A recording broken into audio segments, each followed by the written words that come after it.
Sisi ni nembo yake Kristo hapa.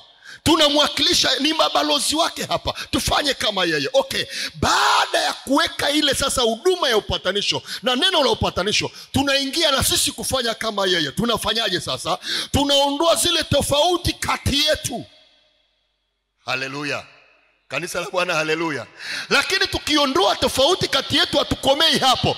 Tuna kazi ya kuwapatanisha watu na nani? Na Mungu. Haleluya. Kanisa la Bwana, haleluya. Ndiyo maana wito mkuu tuliopewa, enendeni ulimwenguni mote. Tukafanya nini?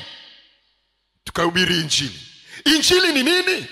Injili ni habari njema. Injili ni uwezo wa Mungu. Tunapohubiri injili, maana yake tunachotafuta nini? Ni kuwafanya hao watu walioitilafiana na Mungu wapatane na nani?